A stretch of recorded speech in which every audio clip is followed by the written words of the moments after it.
시청자 여러분 안녕하십니까? VOA 뉴스투데이 시작합니다. 미국 의회가 곧 2022 회계연도 국방수권법안 합의를 위한 조율에 들어갑니다. 이런 가운데 상하 양원의 단일안에 어떤 한반도 관련 조항이 최종적으로 담길지 주목됩니다. 첫 소식 이조은 기자가 보도합니다. 미국의 추수감사절 휴회 기간을 마치고 다음 주부터 의정활동을 재개하는 미국 의회에서 가장 우선적으로 다뤄지게 될 안건은 새 국방수권 법안입니다. 상원이 이 법안에 대한 본회의 심의와 표결을 마무리하면 하원과 상호 법안에 대한 조정 절차에 착수하는데 민주당과 공화당 모두 신속한 처리를 강조하고 있습니다. The Senate needs to move forward on this bill and quickly. With so much bipartisan interest in getting NDAA done soon, I see no reason why we can't finish this legislation or come to an agreement to finish this bill quickly.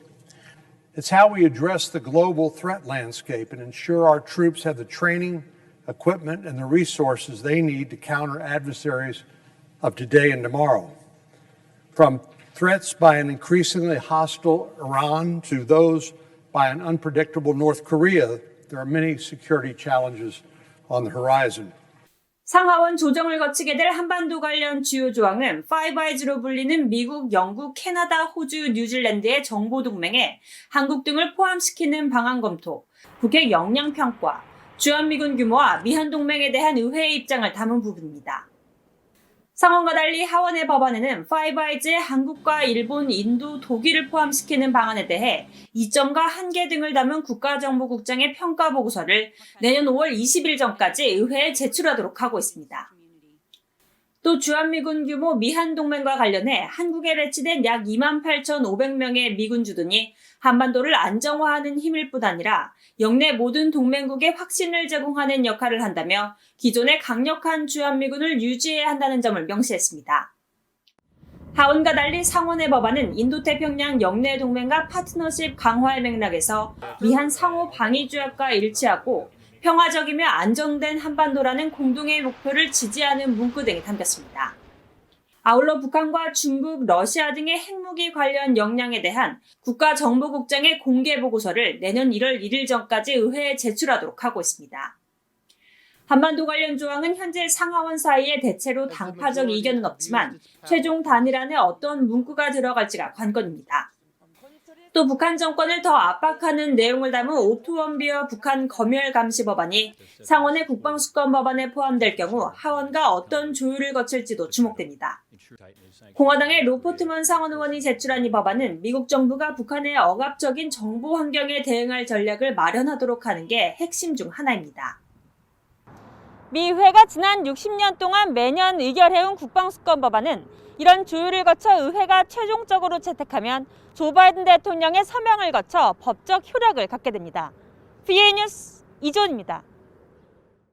국제원자력기구 IAEA가 북한의 영변 핵시설에서 새로운 활동이 관측되고 평산과 강선의 관련 시설에서도 지속적인 활동 징후를 포착했다고 밝혔습니다. IAEA의 라파엘 그로시 사무총장은 24일 오스트리아 빈에서 열린 IAEA 정기 이사회에서 발표한 성명에서 이같이 밝히고 북한 핵 프로그램의 지속은 유엔 안보리 관련 결의에 대한 명백한 위반으로 매우 유감이라고 말했습니다. 그로시 총장은 영변 핵시설에서 5메가와트급 원자로 가동과 일치하는 움직임이 계속되고 있다며 특히 원심 분리기 시설의 부속 건물 건축을 포함해 새로운 건설 활동도 포착했다고 지적했습니다. 또 건설 중인 경수로 인근 원자로 건설이나 유지 보수 활동을 지원하기 위한 목적일 수 있는 새로운 건물이 세워지고 있으며 강선단지와 평산 우라늄 광산에서도 활동 징후가 계속되고 있다며 우려를 나타냈습니다. 미국과 한국 정부의 한국전쟁 종전선언 문안 협의가 마무리 단계에 있지만 비핵화에 관한 문구를 어떻게 포함할지를 놓고 교착 상태에 빠져 있다고 미국 매체가 보도했습니다. 미국의 정치 전문 매체 폴리티코는 23일 관련 논의에 정통한 복수의 소식통을 인용해 이같이 보도하며 남은 쟁점은 어떻게 비핵화 관련 문구를 넣을지 등으로 이는 미한 양국이 동의하기 때문에 난제는 아니라고 전했습니다. 이어 소식통을 인용해 북한이 이에 응하거나 최소한 이를 묵살하지 않도록 어떻게 문구를 넣을지가 관건이라고 덧붙였습니다. 그러면서 어려운 부분은 남북한과 미국, 중국 등 4개 당사국이 모두 서명하는 것으로 현재 북한은 이에 응할 의지를 보이지 않고 있으며 내년 5월 임기가 끝나는 문재인 정부가 이를 강하게 추진할지도 불확실하다고 지적했습니다. 미국 국무부 대변인실은 이 보도에 대한 VOA의 논평 요청에 미국은 북한과의 대화와 외교를 통해 한반도의 항구적인 평화를 이루는 데 전념하고 있다는 기존 원칙을 거듭 확인하며 세부적인 논의 사안에 대해서는 언급하지 않겠다고 밝혔습니다. 미국과 한국 등 전 세계 인터넷 이용자들의 북한에 대한 관심도가 최근 크게 낮아진 것으로 나타났습니다. 최근 북한 정권이 잠잠한 모습을 보이고 미국 정부도 다른 산적한 현안에 집중하면서 북한에 대한 관심이 줄어든 것으로 풀이됩니다. 함지하 기자가 취재했습니다. 지난 12개월 동안 미국인들이 북한을 검색한 비율을 보여주는 구글의 검색어 분석 시스템 구글 트렌드입니다. 지난 3월 14일부터 20일 주간에 미국인들이 북한의 영문명 노스코리아를 가장 많이 검색한 것으로 나타났습니다. 이 기간은 토니 블링컨 국무장관과 로이드 오스틴 국방장관이 일본과 한국을 차례로 순방하고 바이든 행정부가 북한 측과 여러 차례 접촉을 시도했다는 뉴스가 나온 시기입니다. 그 밖에 김여정 북한 노동당 부부장이 미국에 대한 비난 담화를 내놨던 8월 첫째 주 등이 상대적으로 북한에 대한 검색이 많았습니다. 하지만 올해 검색 빈도수가 높았던 주간들은 최근 5년 동안 미국인들이 북한을 검색한 전례와 비교하면 매우 낮은 비율입니다. 구글 트렌드는 북한과 같은 특정 검색어가 가장 많이 급증한 시점에 100점을 부여한 뒤 이를 기준으로 다른 시점에 얼마나 많은 검색이 이루어졌는지를 그래프로 만들어 공개하는데 이에 따르면 지난 5년간 북한에 대한 검색이 100점에 달했던 시점은 2017년 8월 6일에서 12일 주간으로 미국령 괌에 대한 김정은 국무위원장의 미사일 위협과 트럼프 당시 대통령이 북한 지도부의 화염과 분노 발언으로 경고한 시기입니다. 이에 비하면 올해 북한 검색이 가장 많았던 주간은 단 5점, 또 검색 빈도가 상대적으로 높았던 다른 시기들도 4점 수준에 머물러 2017년과 큰 격차를 보였습니다. 전문가들은 이런 모습이 새삼스럽지 않다는 반응입니다. North Korea has the potential for high clickbait, especially something that is revolving around the health of the leader, leadership change, or bad behavior by North Korea.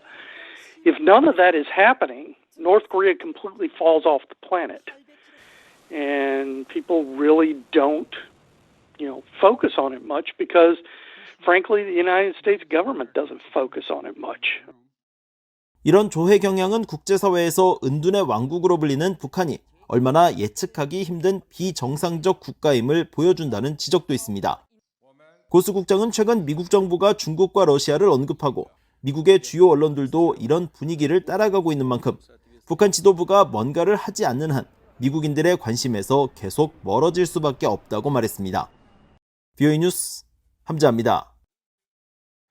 미국 상무부가 미국의 안보에 위협이 되는 중국과 러시아 등의 수출 규제 대상 기업과 개인을 추가 지정했는데 이 중에는 북한 유령 회사 설립에 관여한 중국 업체도 포함됐습니다.